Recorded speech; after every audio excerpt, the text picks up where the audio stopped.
We're here with Josh Keselman, Vice President of WPI Esports. Josh, thank you so much for your time and for adding value to our international students. Thank you for having me. Glad to be here. So before we start, can you make like a brief intro of your journey into becoming the vice president there? Um, yeah, so sure. I joined WPI Esports my freshman year in 2021, just playing on the League of Legends team as just a normal player. I got super involved my sophomore year when we started to work on completing an esports lab space on campus. And I was volunteering with that, helping set up the equipment, helping set up the scheduling system, which I sort of parlayed into becoming the treasurer of the club, and that has since moved into being the vice president. uh, I'm also helping run the League of Legends team now, as well as captain one of the teams. So I'm very involved in sort of all different facets of our club. Um, just love helping people at WPI connect with esports, connect with gaming in general, and help sort of grow their own audience and their own competitive abilities. Great. And how involved is the university with the club? What do they provide any advantages for you guys to keep growing, or it's like So all you guys and the founding is you need to just no, find so ways to. if you asked me that last year, I would have said they did nothing. They might not even have known we existed. Since then, we've gotten about $65,000 in funding to set up a huge esports space on campus that is completely ours. No one else is involved in that space. 12 state of the art PCs, monitors, keyboards we can provide to players. Um, and they're helping us run tournaments really once every couple of weeks, providing food for us, helping us set up streaming and advertising as well as social media, marketing opportunities for us. And we're growing this every single day. We're talking to different people at the school, in the student activities office, in the student government, helping connect us with the people we need to talk to grow these events, to grow our teams, and hopefully to continue being able to support multiple different games, multiple different sizes of game, um, and just keep finding ways to work with the school so that they're able to get students involved in their activities and we're able to get more players good opportunities to play. That's right. And for those esport clubs that are starting and don't have the support of the university, like what did you guys do to get that So 65K funding? Like, can you give some tips there or? yeah, so we really focused on getting sort of a background, a basis for saying we have this number of players. We have, I think, about 150 players across all our games that are playing consistently every single week. They're getting together and scrimmaging, they're getting together and playing games. And then we took that to the school and said, hey, we have a really big chunk of the student body that is invested in this club, that's invested in playing and continuing to play through all 4 years of college. And we would love to be able to support that. Can we find a way to grow this space? So we came to them with these details. We came to them with a proposal and said, hey, we'd love to create a space on campus. We showed them other schools that have done that. Now other schools can show them WPI and say, look what we did. They're doing so great. And so we came to them and said, we'd love to do this. We'd love to create this space on campus for our players to use and for the casual community to use as well. Here's how we'll do it. Here's what we need to do that. And they said, that sounds like a great plan. And now here we are. And so it's really, I think for us, the biggest thing was going in and being confident in having those details and saying, here's how many players we're going to get in this space. Here's how we're going to get this space set up. And here's what we can do when, with your help, with your money, with your time and your knowledge, and not just going and saying, hey, we'd love this to happen, make it happen for us. We had to do the legwork, but we got there. And I think other schools are definitely able to do that too. More and more programs that I've talked to that we've worked with are getting these spaces and getting these opportunities on their campus. That's right. And do you guys have advisors, or do you have someone that is full-time staff, or is just you guys? We're totally student run. We are running currently. We have a 4-person exec board. So me, our president Connor, our treasurer VJ, and then our secretary Nick help run the whole administrative team for the club. We have 5 students who help run things like graphics and live streaming. So they're a little bit more specialized. They're not making as many decisions necessarily, but they're in the nitty gritty, helping work with these events, make them happen. Then each of our teams has a competitive manager who's super knowledgeable about that team and about that game and is setting that stuff up. And how do you guys make sure that the work gets done? Like how does administration, like, because you guys have class, you know, then Yep. you have to study or more assignments. Like, where do you like dedicate on a daily basis to a team, or is it a few times per week? How do you guys organize yourselves so the work gets done, So basically? yeah, we run everything through a large Discord server, heavily moderated by the admins, making sure everything is kept clean, kept friendly for everyone. We want as many people as involved as possible, so no one is feeling excluded. So we use our Discord. We will use social media. We're on Twitter. We're on Instagram. We're streaming on Twitch as much as we can, getting our name out there and getting new players and people who are old players able to see these things through multiple channels. And just recently, our school launched a new platform for clubs to advertise through. So we're starting to get ourselves out there through that platform, getting our events up there so that not only can our players see them, but also people who are just in the larger WPI community who might not know about esports are able to see these events and get involved and potentially become members in the next year or two. That's right. And what do you guys have like a pipeline? Because you guys, like, what year are you in your senior year or your junior year? So I'm a junior right now.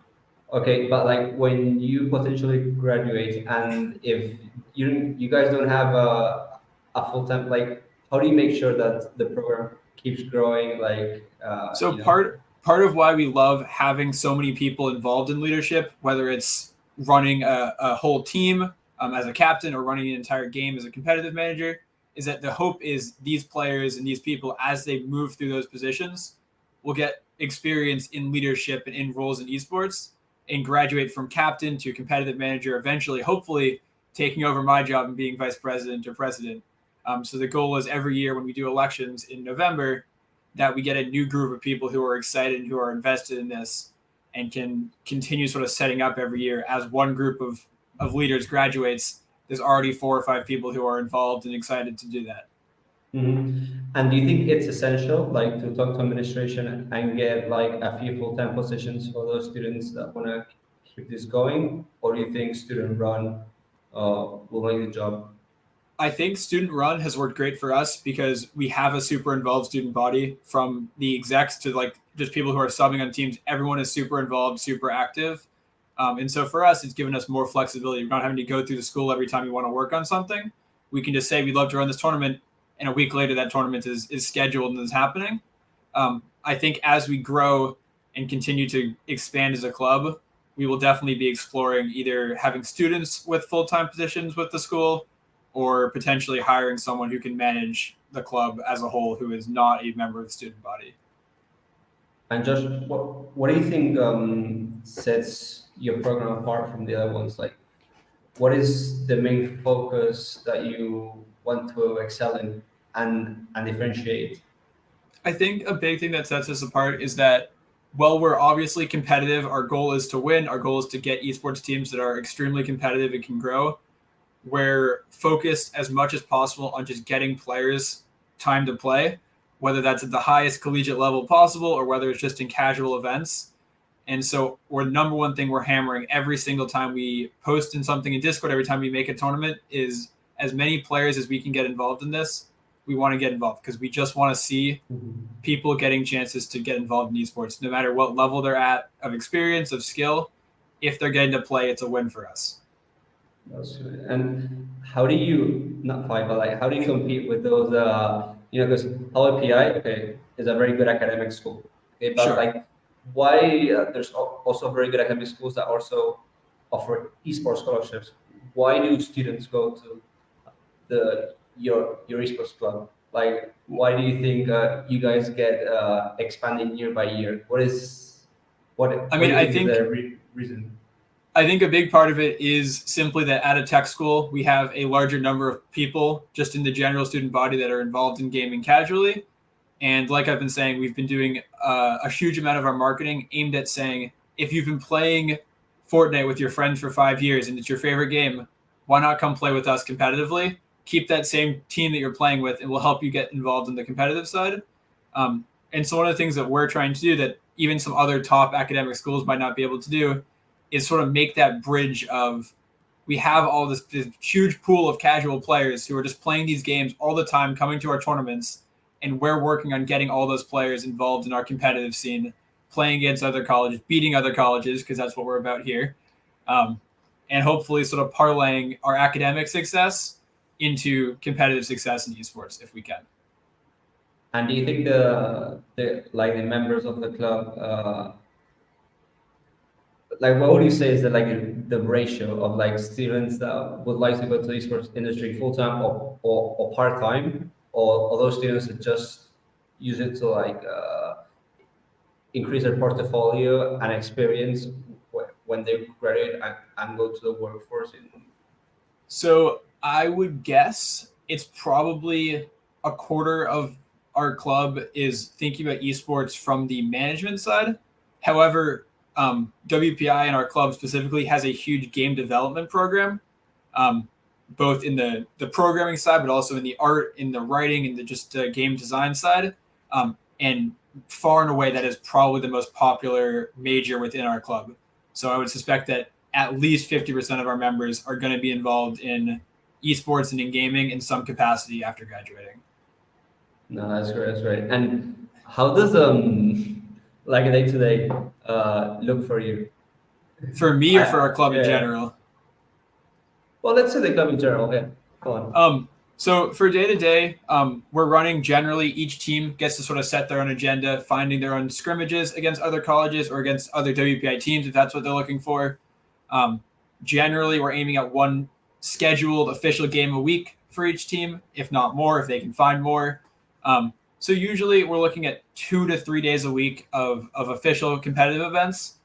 Generally, we're looking for one every 3 weeks. We'll have a general body meeting. So we'll get as many people from the club as we can get in one room on campus, and we'll talk about what's happening in the club. We'll have some of our competitive managers talk about what their teams are doing, hype them up, get everyone excited about different games they might not even have known we were offering, talk about tournaments, talk about other events going forward. And then usually we're trying to do sort of on the same 3 to 4 weeks a big event. So we'll get the entire campus, anyone we can get, into our esports space in person, playing, streaming, and casting this events in whatever game that we're able to offer to them. So it's pretty flexible. We have players who are playing with their teams every day. We have players who are playing with their teams once a week, and anything in between.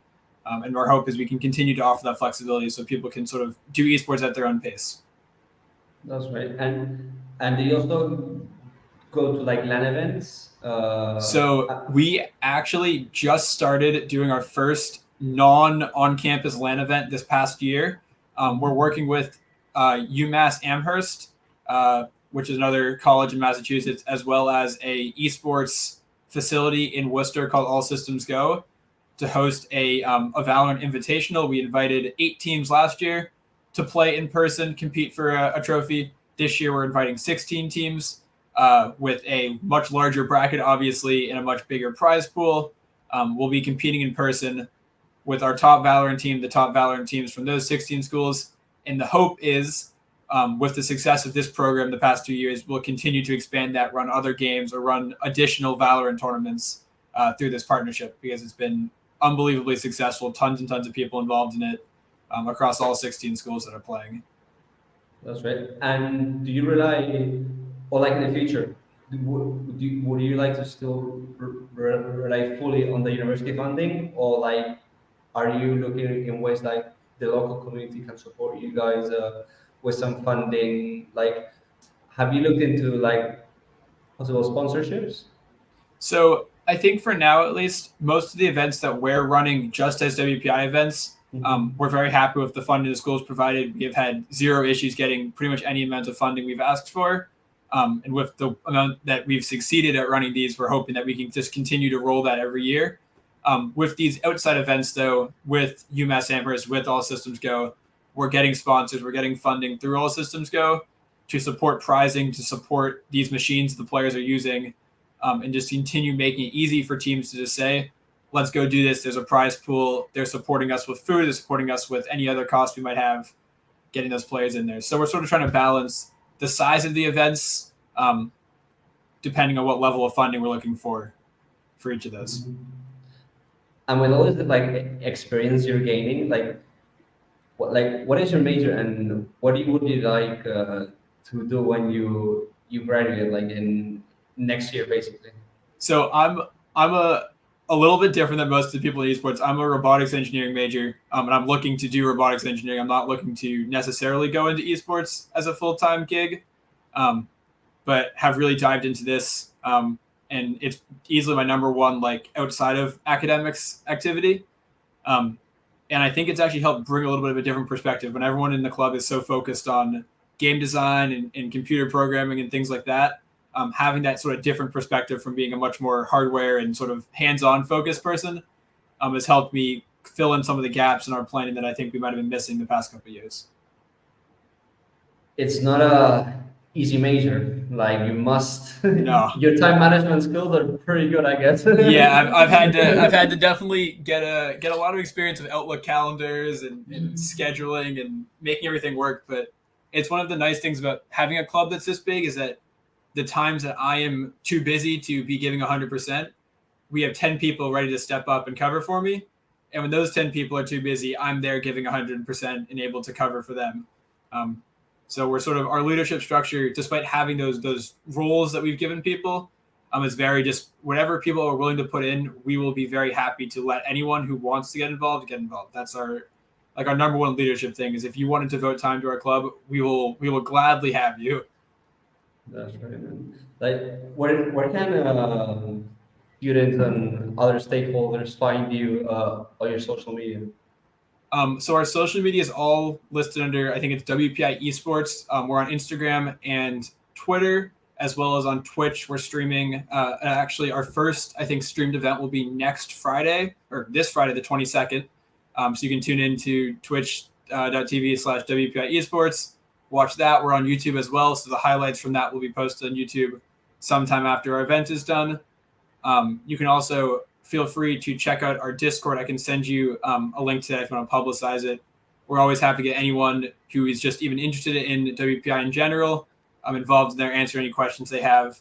And we're also streaming through the All Systems Go Twitch, which is just twitch.tv/allsystemsgo, every Sunday for the next 3 or 4 weeks, running this big tournament and getting our casters there. I think there's one caster from our school, one from UMass. So we'll be publicizing our events through there as well. That's great, Josh. Thank you so much for your time, and we stay in touch. Yeah, thank you so much.